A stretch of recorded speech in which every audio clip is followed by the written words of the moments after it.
All right, time to talk the Illini side of this Illinois at Iowa matchup. The Illini with 3 wins in their last 4 games, but Iowa pretty hot as well as they're leading the Big Ten West. Somebody's got to. At 5-2 in the Big Ten, they can wrap up the West Division spot in the Big Ten Championship, the last one. So, Joey, should we start this off by just pouring one out for the Big Ten West? I'm going to miss you, old buddy. Only 2 more left. 2 more Big Ten West games left. And I know Big Ten West teams are still going to play each other next year. It just won't be the same. It'll just be like, oh, that was just kind of an ugly Big Ten game instead of the beauty of it being a fun Big Ten West game. Yeah, and they made sure some of them pushed for the Big Ten West protected rivalry so they could play each other a little bit more. I think Minnesota's got 2. Iowa's got 3. They're like, Iowa's got a rivalry with everybody.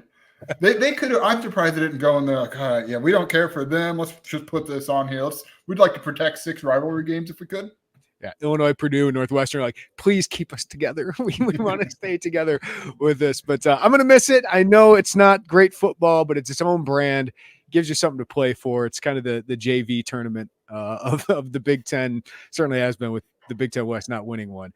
But a big matchup because Illinois coming on late here, Joey, with 2 actually 3 last-minute wins. I mean, 4 of the Illini's 5 wins came in the last minute or in overtime this season. So if they find a way to compete in games, they usually find a way to pull them out, except for against Wisconsin. But they can keep their Big Ten West title hopes alive if they win this one. And then Iowa, of course, can win it outright. So we thought this would be a meaningful game. It's just how we got here has been interesting. Yeah, the friends were, I guess, what is it? The friends are what we made along the way or whatever that reference is. I'm not smart enough to do that. Yeah, look, I mean, we thought this was going to be an important game for the Big Ten West standings coming into the season. And then probably late September, early October, we thought, maybe not. Yeah. But it came back around. It's what the Big Ten West allows you to do. But it's not easy for Illinois to go to Iowa City and win. They haven't done so since, I think it was back-to-back in 99 and 2000. That has been a tough place for Illinois football, and a lot of that has to do with, one, where Illinois football has been, not exactly a bragging point for the better part of 20 years, where Iowa football has been, very much so a bragging point for the last 20 years. All right, Joe, we got our 6-pack of questions here going into the Iowa game. We'll get to our picks to click as well. You and I split, I believe, so we hit on a couple last week. But let's get to the number one question coming into this game. What do you expect to happen at quarterback for Illinois on Saturday? Brett Bielema has been pretty coy. There was some reporting Wednesday kind of that was happening, and we didn't write a story about Altmaier starting because it didn't seem that clear. You asked Brett Bielema directly as we record this Thursday. You asked him today. What'd you make of it? He's not going to tell us. He's not. That's why I don't mean to go in on this, but on Wednesday, when every tweet and headline came out that Luke Altmaier was going to start, I didn't believe it because that fits none of what Brett Bielema's done about injuries. He's more upfront, I think, than some coaches about injuries. To give him credit where it's due, he really, truly is. But when it's a starting quarterback and a chance to create confusion in an important game, that doesn't fit anything he's done to come out on Wednesday on a national radio show and to say, all right, well, since you asked so nicely, here it is. That's just not – and that's not exclusive to Brett Bielema. No college coach is going to do that. Maybe men's basketball coaches are a little bit more whatever, but football – They're not as paranoid. Football in particular is paranoid. So, no, I didn't buy it. Brett Bielema today said we pretty much known since Sunday who our starter was going to be. They conveyed that message. He also, earlier in the press conference, said Luke Altmaier was cleared on Tuesday. So – I mean, you can do the math now. I think there's some anticipation that Luke was going to get cleared. You could make that argument that on Sunday you thought, okay, he's going to get cleared. But I think you got a guy who threw for 507 yards. It's hard to turn away from the hot hand. And things are pretty hot right now for John Paddock. And let's be honest. Part of the reason we didn't go with that report is that word was a little – that quote he gave – SiriusXM was a little bit of a jumbled mess, and it left him some outs in there as well. And as I agree with you, he's just not going to show his hand against Iowa because he's going to force him to prepare for both. I think Iowa would be smart to do that no matter what Bielema said, but you got to force them to do both just to waste a little bit of their time, right? And have some sort of surprise coming into this game. But you said it. Part of the reason we didn't run with this because what we hear out of the program, what comes out of here, John Paddock just threw for 507 yards. He just led him to a come from behind win against Minnesota. This team believes in John Paddock. Not to say it doesn't in Luke Altmaier, but if they knew who their starting quarterback was going to be on Sunday, and Luke Altmaier was not cleared until Tuesday, I would say the plan most likely was John Paddock to be the starting quarterback. And I would imagine they went into the week, said that Luke Altmaier was on with the drive. He said, hey, I couldn't blame him if they would go with John Paddock the way he is playing right now. So I would be mildly surprised, kind of really surprised if it was not John Paddock. And to be honest with you, I think it's the best thing for Illinois, and I think it's the best thing for Luke Altmaier. I think with the way Paddock has played, like this isn't a guy who would lose the starting spot because the backup came in and game managed his way to a because win. They won it like they won against Iowa last year 9-6, right? Like that doesn't lead to a quarterback change. No, like this is not like, yeah, if Art Sikowski after that game was like, hey, Art won the game against Iowa, so he's got to start. Well, we watched that game. Like Art, kudos to him. Did not perform all that well and almost lost it on a fumble. But this is a guy that has just put together a historic heater. And yes, I know it's against Indiana's defense that was awful.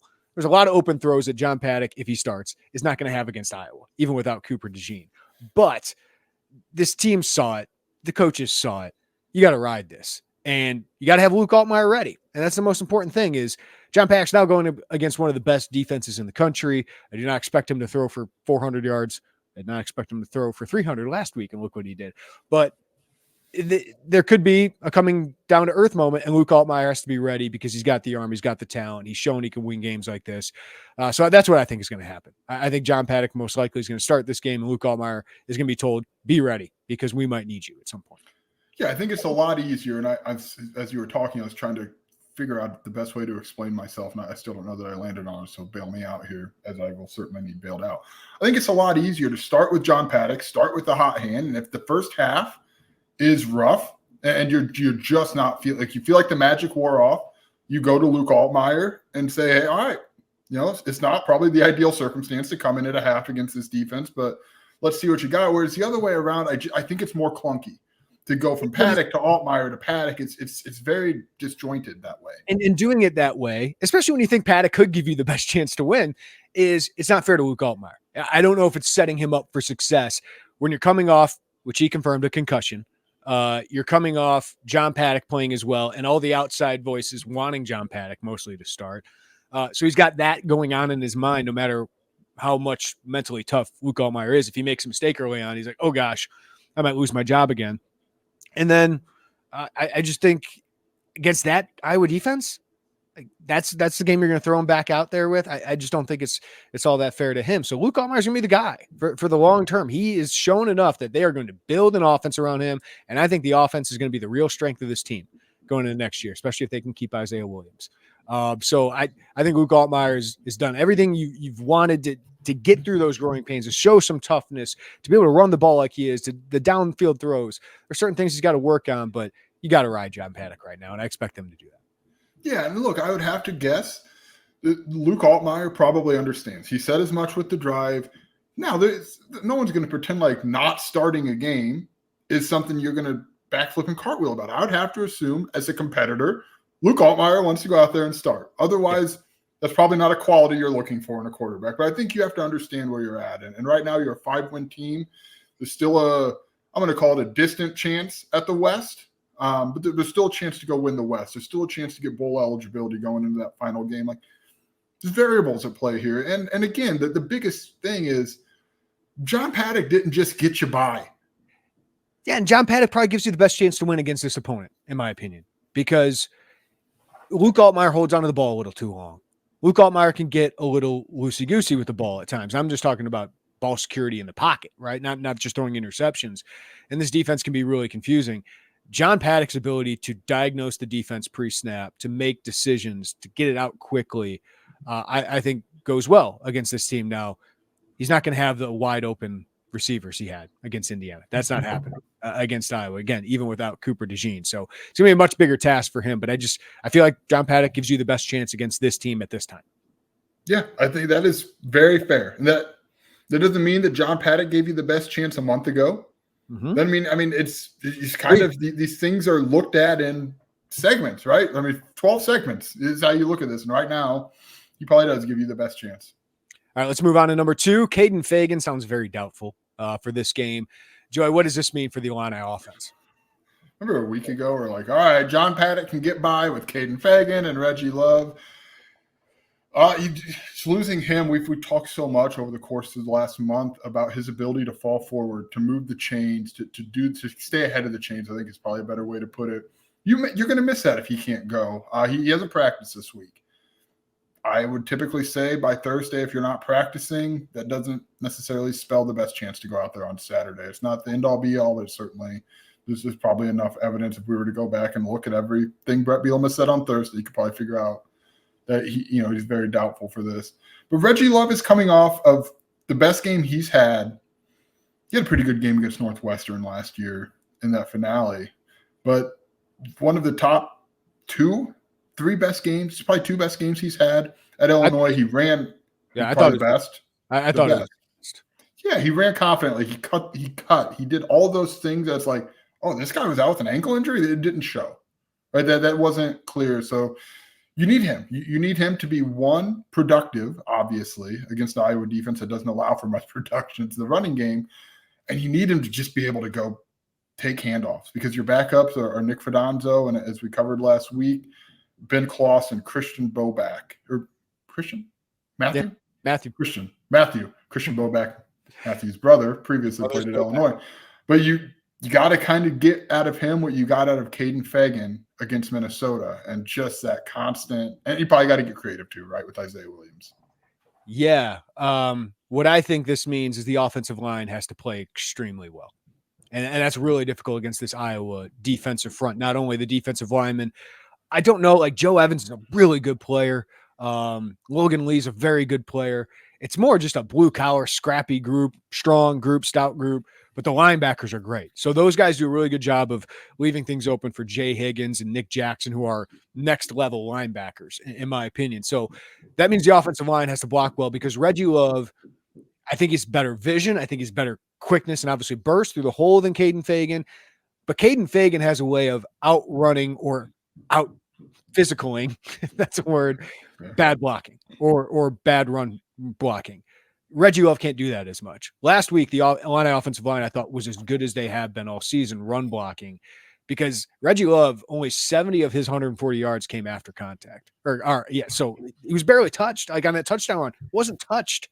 And that was good vision cut, but Ashton Hollins blocked well on that one. The offensive line blocked really well. The offensive line has to create more for Reggie Love, but Reggie can take advantage of those with bigger runs. But on those short yardage, I get concerned. I think Barry Loney's going to have to get more creative on the short yardage situations, which Iowa's going to create a lot of third downs, right? Can I throw, if it's John Paddock, he have a little more strength, I guess. I don't know if that's fair to say about Luke Altmaier. Might they get stronger base on John Paddock? Yes. Might they get under center and do some more sneaks in those short situations? Might that be something that comes about if John Paddock, who we expect to be the quarterback, is a quarterback? Yeah, on 3rd and 1, sure, but 3rd and 2, 3rd and 3. Right, that's right. Yeah. That's the difference for me. So I think you're going to have to get maybe a little bit more creative. And Paddock can move. I think he can, scramble, and maybe you can get him on the roll a little bit more. But you're going to have to be. I mean, the margin for error against Iowa, it's going to be way bigger or way smaller than it was against Indiana. That is for sure. So they will miss him. I'm interested to see if Nick Fidanzo gets carries. I really am. Or is Reggie Love going to get 70 snaps like Kaden Feagin got against Minnesota?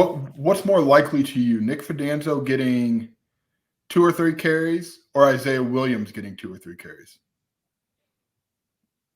I do think Isaiah Williams is going to get involved kind of in the run game, whether it's a shovel pass or not. So I agree with you there. But they seemed ready to give Fidanzo the ball. And Reggie, if that ankle is good enough, maybe they don't, but I think they're going to give him an opportunity. It's just how many, I don't know. Yeah, so I would probably go with Isaiah Williams more likely, yes. Can I give you the hot take here? The availability. Always love hot takes. Always. I know you do. That's how you've built this thing, is hot takes and just screaming and making your points that way. That's how this business works, Joey. The more you scream, the more you give takes you don't believe in, the better it is.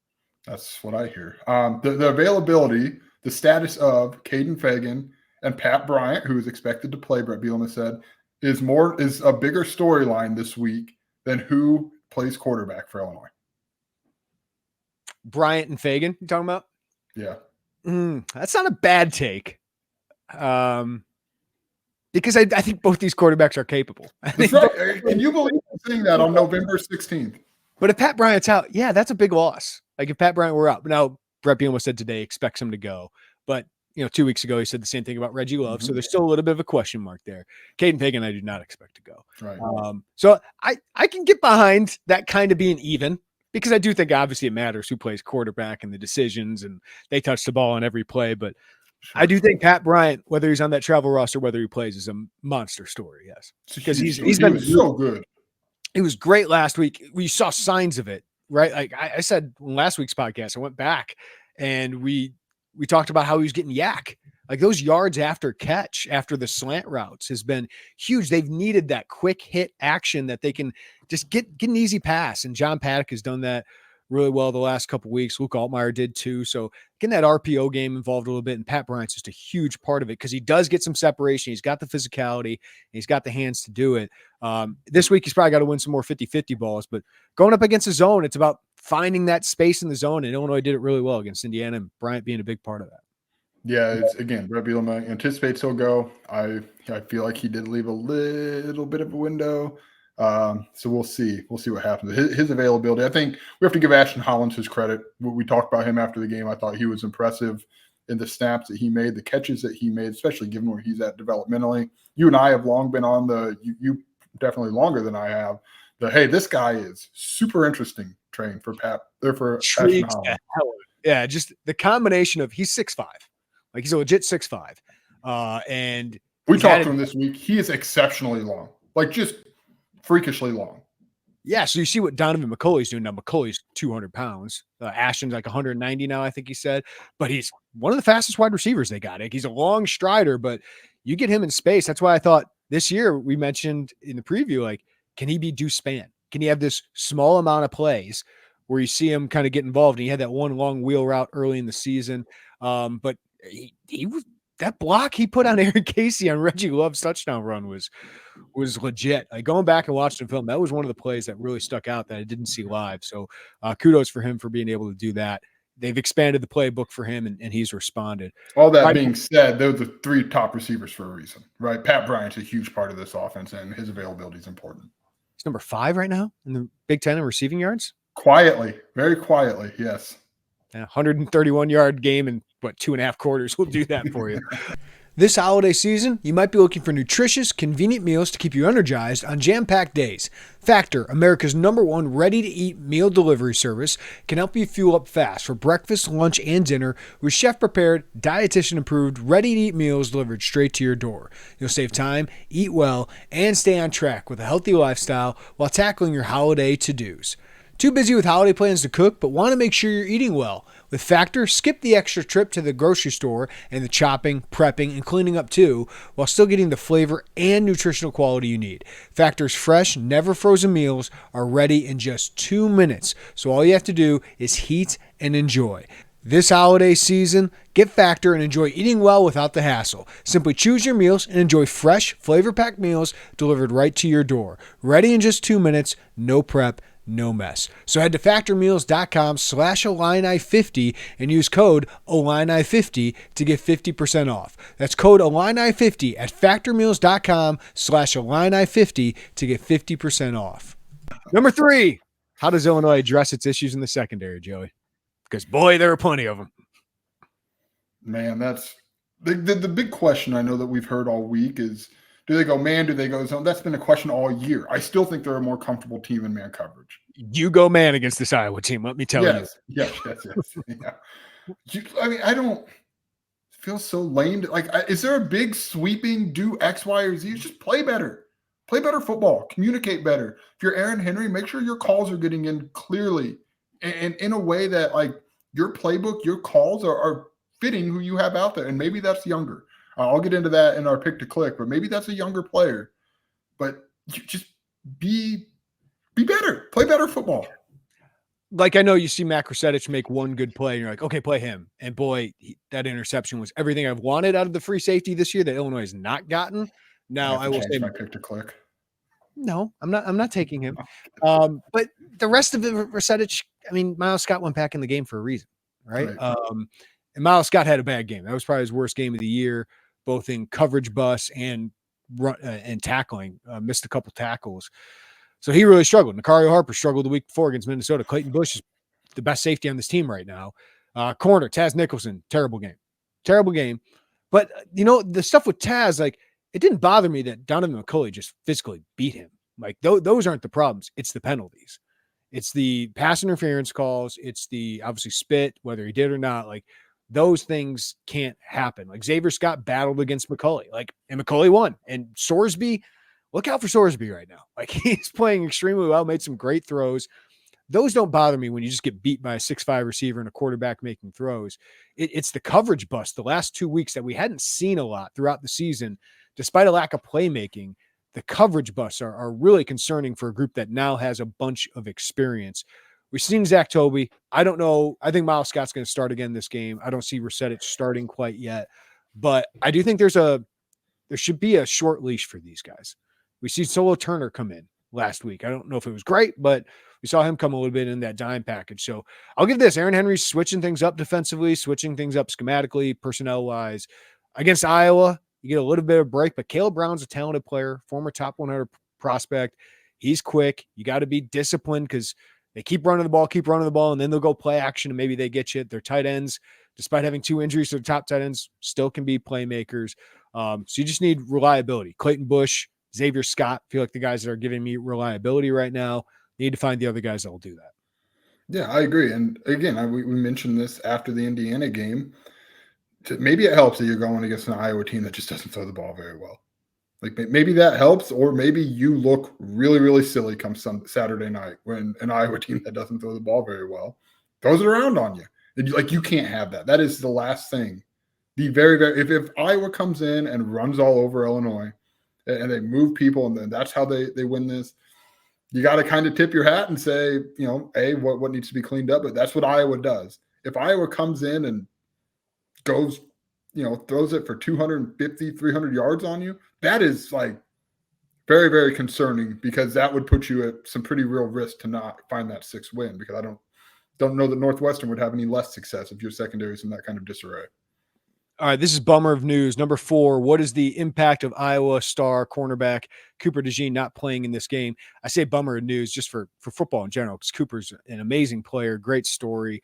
But for Illinois, this is obviously a positive. And to be honest with you, Joey, once this news came down, I started reconsidering my prediction. And people can find out what our predictions were on a preview and picks there. But this is massive not only for their defense, where Cooper DeJean is a shutdown corner who, if he gets his hands on the ball in the interception, could take it all the way.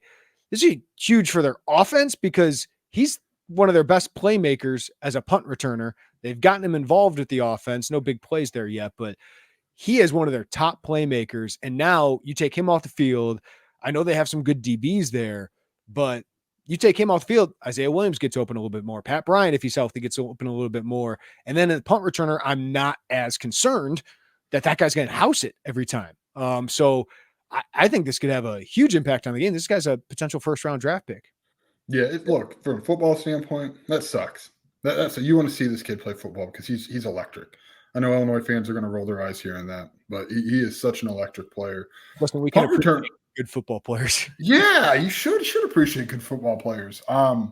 Defensively, that's huge, right? For every reason you mentioned.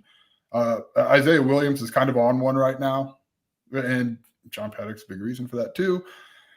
Not having Cooper DeJean out there will just inherently make life a lot easier in the same way that the first half against Minnesota, life was a lot easier for Minnesota when Johnny Newton wasn't playing football. When a 1st-rounder is not out there, life is easier for the opposing side of the ball.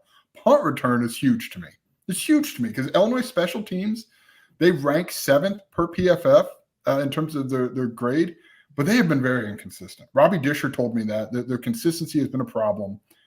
You have an inconsistent day covering punts against Cooper DeJean, you're down. Like you are down. I'm like, again, I don't even know what you would do with him. Do you change up what you do to try to not give him even the slightest window of opportunity to return? Like there's there's so much attention that's going to be paid to the defensive side of the ball. All that's justified because he's probably a first-round draft pick.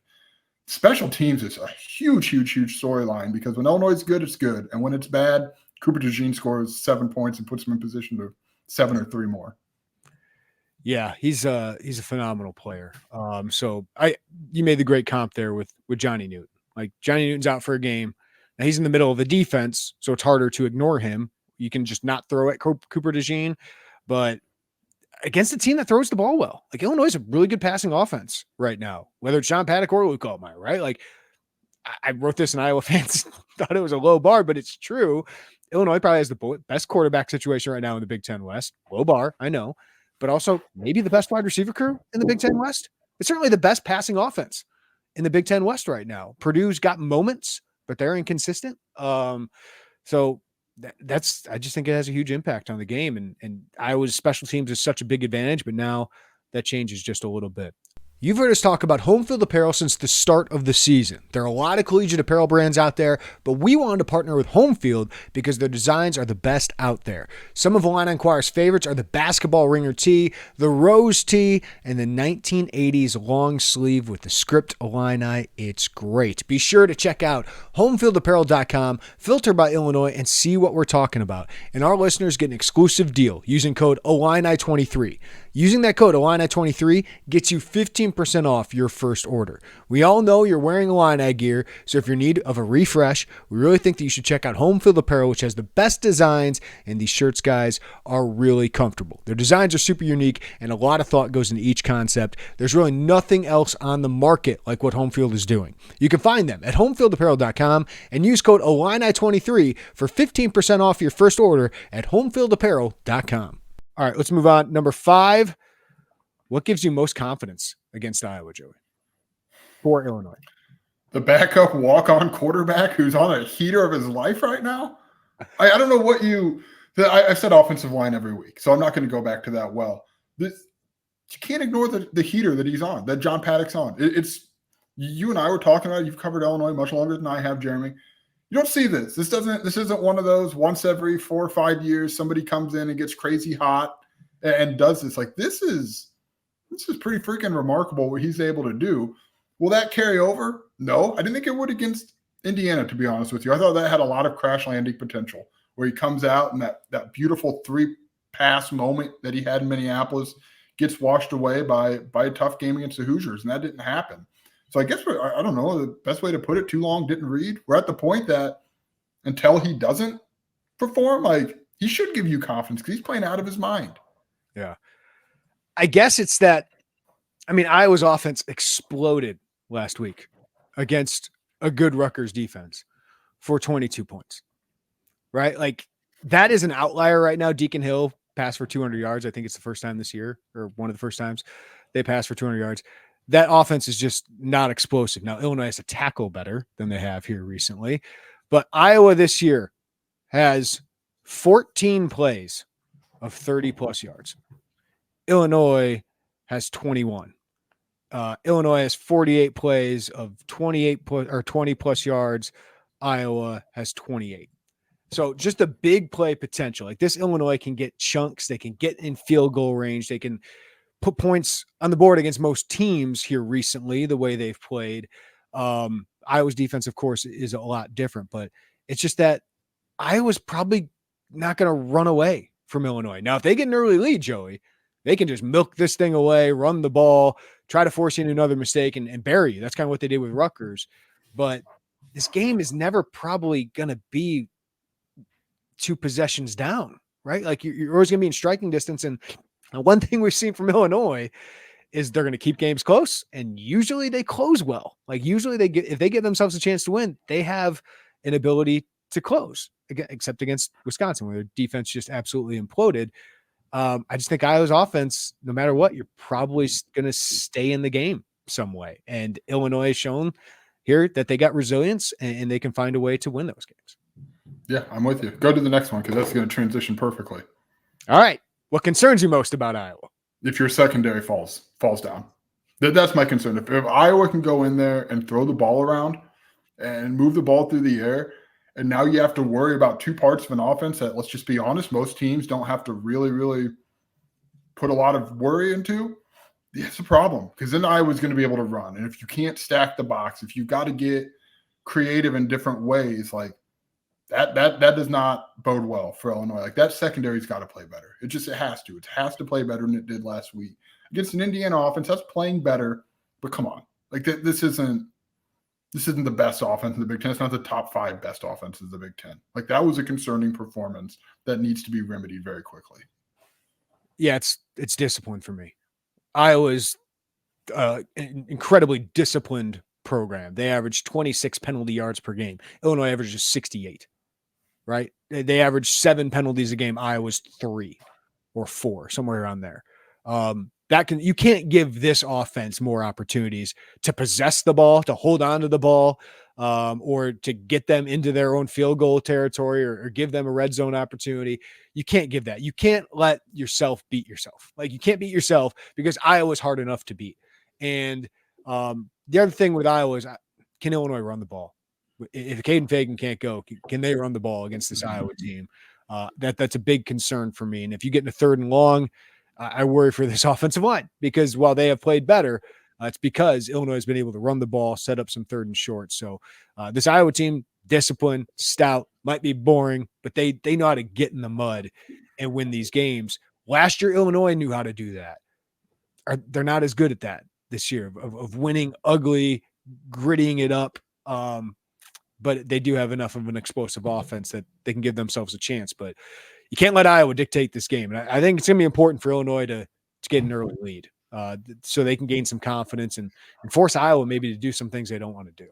Yeah, the other thing that concerns me about running is if Kaden Feagin can't go, which is what you and I expect, and you go with John Paddock, that's your 2 best rushers in the last month and a half who aren't going to be out on the field. Which is why if like you get down 10-0 at halftime and you're not running the football, is Luke Altmaier ready? Like that's just to give you another threat because John can move. We see that he's a decent athlete, but it's more like Tommy DeVito. Yeah, it's more like Tommy DeVito. Like Luke Altmaier's, run for 400 yards. Take out the sacks, it's down to 280, but he's a dynamic runner. So I agree with you, Joey. We're not going to get your sack to rushing yards rant. No. It is stupid. Kind of sack. Yes. Rushing yards is dumb. That's dumb. It took me a moment to figure out. Sorry. But yes, I hate that they take out a quarterback's rushing yards on sacks. It makes no sense. Just that's team offense. Take it out of there. Take it out of passing offense. It's team passing offense if you want. Makes no sense. All right. Picks to click. We did pretty well on these last week, Joe. I don't feel like I did. Yeah, you picked Caden. He got hurt. I got to say it. I nailed mine. Pat Bryant. No big deal. But defense, you picked Seth Coleman. He had a sack. I had Xavier Scott. I picked a secondary guy. I didn't know. Yeah. we did split. Just to let it be known, it's the first time it's the 11th game Jeremy's admitted to losing a pick to click. What a world. I can admit to losing that one, Joe. All right. Who do you got? Offense, pick the click. Tip Ryman? Just feel like a Tip Ryman? I don't know. I want to just say John Paddock, but I feel like I can't make this the John Paddock podcast, and there's still a little volatility there. Yeah, I'm just going with Tip Ryman. It feels like Brett Bielema goes into tight end you, and that they can be called that as much as they want because they churn out some absolute, very, very rich human beings at tight end. Well, I'm trying to think all the Iowa tight ends. I mean, obviously Kittle, Hawkinson, Fant. They got more in there, though. It seems like every time I open Twitter, another one's getting paid. Another tight end from Iowa is getting paid. It's unbelievable. Obviously, this guy who just got drafted, Laporta. It's crazy. It's unbelievable. So it feels like with all the attention that's obviously going to be on the 3 wide receivers, and if to a degree Reggie Love, feels like Tip Ryman could be a guy to go in there, get a touchdown, maybe in the red zone, maybe get loose a little bit. I think I would consider myself winning if he had like 50 yards receiving and a touchdown. If he got a touchdown, you're winning. Okay. Because Iowa has given up 8 touchdowns in 7 Big Ten games. So that is what you're going to. That's why I'm trying to make this without the touchdown caveat, which I'd say 50 yards I would feel good about that. 50 yards, no touchdown. You get 40 yards, you'd be in the conversation.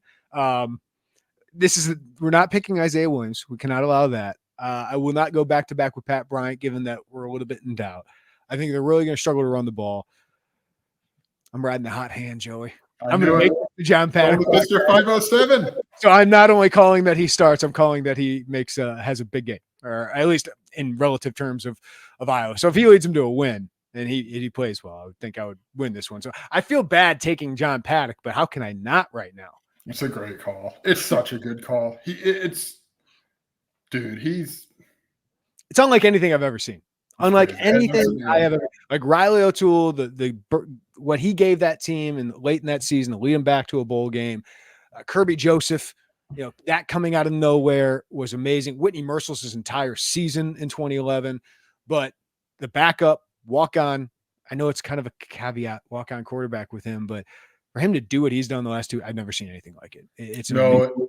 He's pretty self-aware, but I would love to read his mind on like December 16th or something. We'll see what happens with the bowl game. Like once he gets a little time removed from this to what this was like, because this is insanity to watch. All right, defensive pick to click. Who you got? You want to go first on this one? I will. Gotta stop the run.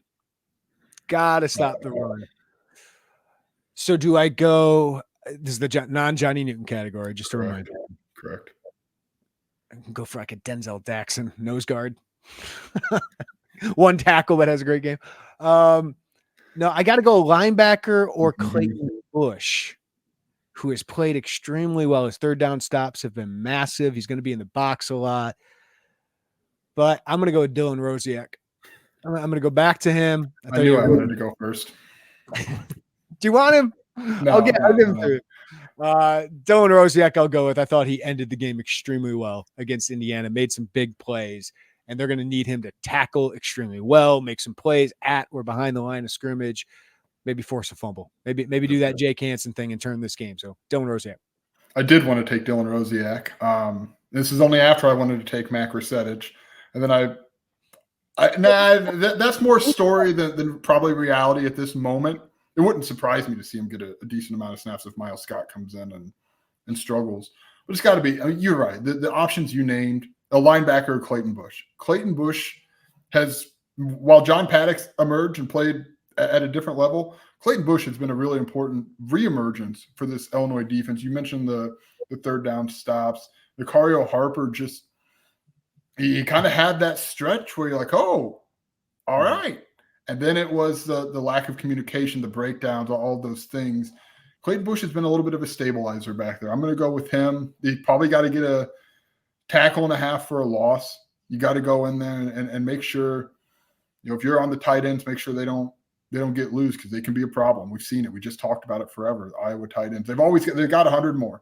That's Iowa. There's 100 more tight ends. And I know they've been disappointingly hurt at that position this season. But they're a banged up team. They are. Lost their starting quarterback, lost their top two tight ends. I mean, Luke Lachey, I think would have been a second or third round pick. Maybe still will with his season ending injury. But Eric All looked fantastic. I mean, our boy David Eichelt was pumping him up all year. And I'm like, let's see. He was great. He had 3 touchdowns for them in 6 games.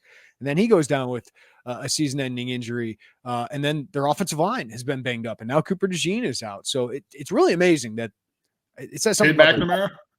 Yeah, it says something about the West, but 5-2. It's pretty amazing that they're sitting there at 8-2, 5-2 in the Big Ten. Yeah, I'm with you. I'll take Clayton Bush on defense and whoever it is that I said, Tip Ryman on offense. All right, before we get out of here, we got to talk about it. Big Ten West is still there, just as we talked about preseason. Like, they're going to have a chance in the final 2 weeks in the Big Ten West. That was kind of my take. And they do, because the Big Ten West is just a muddled mess. But you got to win this one. That's the number one thing they have to do. Have to beat Iowa, keep this thing open. And then Nebraska needs to beat Iowa next week, but they need to lose to Wisconsin this week. So Illinois needs to win this week and Nebraska to lose to Wisconsin. If those things happen, Illinois enters week 13 with a chance to win the Big Ten West. And then they need to beat Northwestern, and Minnesota needs to beat Wisconsin. We got all of that? I thought Iowa had to lose next week too, right? Yes, Iowa needs to lose. Yeah, Iowa needs They to need lose to Nebraska. out. Nebraska needs to lose to Wisconsin this week, Minnesota. But this week, you need to beat Iowa, and you need Nebraska to lose to Wisconsin. It's basketball season, so the equivalent of this is like your guard is trapped somewhere in the corner with like 8 seconds left on the shot clock, and he just overhead heaves it to somebody in the other corner, and he banks in a three with no time left on the shot clock, and everyone makes a joke, oh, just how they drew it up. That's Illinois right now in the West. Wouldn't it be something if they lose the Big Ten West last year and win it this year? Yeah. Win it this year. Yeah. I mean, outside of just a massive, losing all those NFL both draft picks and players, and then starting whatever the month of October was. That was, oh my goodness. Whatever that was. Whatever that is. Yeah. We buried these Big Ten West hopes sometime in like West Lafayette. Yeah. Nebraska. Then Nebraska, I almost buried the season. But I knew there was too many games left. I've done this for too long. I knew there were too many games left that you could still make a bowl game. You can still do all this. But man, you win this week, bowl game happening. And you're probably getting more attractive to bowls because your team is ending the season well. You got a fan base that's passionate, that wants to go to these bowl games. But then you keep these Big Ten West hopes alive. We should talk about that because, I mean, I don't care about saying it. Our fear, just as people who cover this and travel to these things, is Detroit. Nothing against the great city of Detroit. I don't want to spend Christmas away from my family in Detroit. But I mean, it's drivable. We could go that day of. I mean, that's the thing with bowl coverage. It's like it's as much about the days leading into it. It's a whole experience, right? But would you rather go to Detroit or New York? Yep. New York's gonna be cold. The point being, like, I think you look. Detroit deserves a little more credit than you. It's bounced back, man. It's bounced back. I don't care. It's not the city. It's the time. That's what it is to me. It's the time. But I think that, to your point, like we talked about Vegas as a potential landing spot for Illinois, probably a little further down the line in terms of dreaming. But it's not too far down when you know that Illinois fans traditionally travel well. Yeah, that is attractive for a bowl bid for somebody picking Illinois. They travel well. To your point, last year they fell into Tampa. Like they were struggled down the stretch mightily.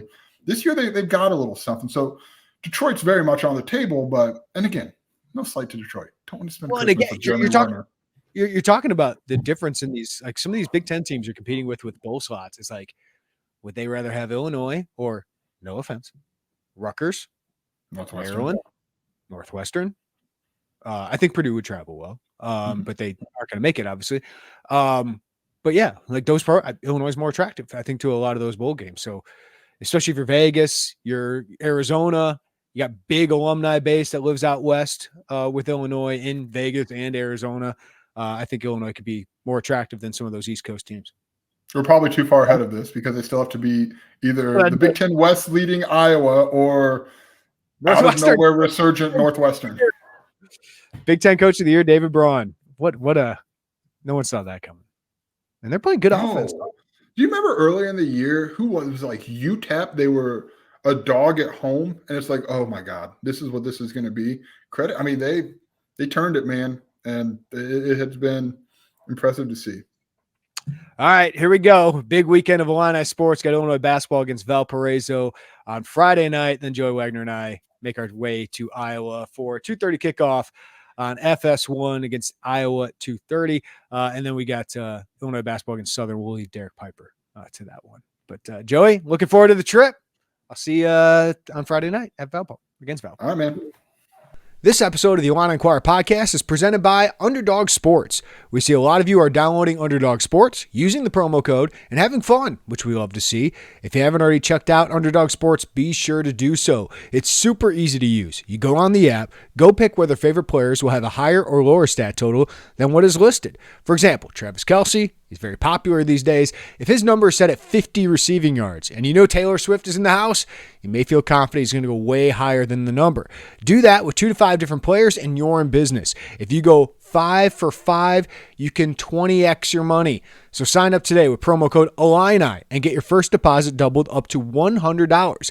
Visit UnderdogFantasy.com or find them in the App Store. And don't forget to register with promo code Illini to get your first deposit doubled up to $100.